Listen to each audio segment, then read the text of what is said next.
एक और खबर से आपको आगाह करेंगे कि सिंध हाई कोर्ट में एडिशनल जजेस की तकर्री चीफ जस्टिस उमर अता बंदयाल ने जुडिशल कमीशन इजलास 16 मार्च को तलब कर लिया है। सिंध हाई कोर्ट में एडिशनल जजेस की तकर्री पर गौर किया जाएगा। तैयब बलोच हमारे नुमाइंदे इस वक्त हमारे साथ हैं। जी तैयब, आगाह कीजिएगा इस हवाले से क्या अपडेट्स हैं?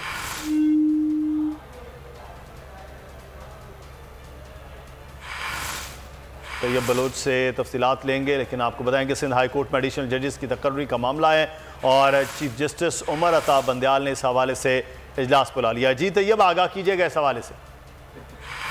सिंध हाई कोर्ट में एडिशनल जजेस की तकर्री का मामला है। चीफ जस्टिस उमर अता बंदयाल ने जुडिशल कमीशन इजलास 16 मार्च को तलब किया। इजलास में सिंध हाई कोर्ट में एडिशनल जजेस की तकर्री पर गौर किया जाएगा। Chief justice Sindh high court ने एडिशनल जजेस की तैनाती के लिए 9 जजेस के नाम की जो है वो सिफारिश की है। Chief justice Sindh high court के सिफारिश करदा नामों में एक खतून वकील भी जो है वो शामिल है। डिस्ट्रिक्ट और सेशन जज अमजद अली बोलियो, एडवोकेट मोहम्मद अख्तर रहमान, एडवोकेट खादिम सैन सोनू, एडवोकेट और एडवोकेट सरवाना और एडवोकेट गुलेरो के नाम में जो है वो गौर किया जाएगा। ये बलोच में तफसीलात से आगाह कर रहे थे आप, बहुत शुक्रिया।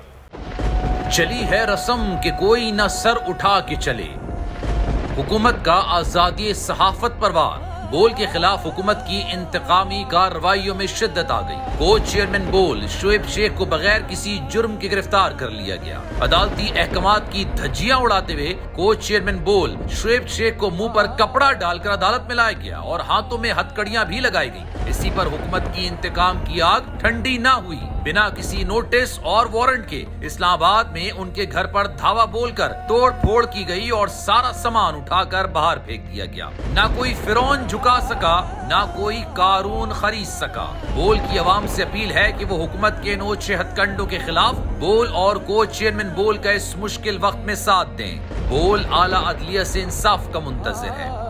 हम सरबकफ उठे हैं कि हक फतह याब हो, कह दो उसे जो लश्करे बातिल के साथ है।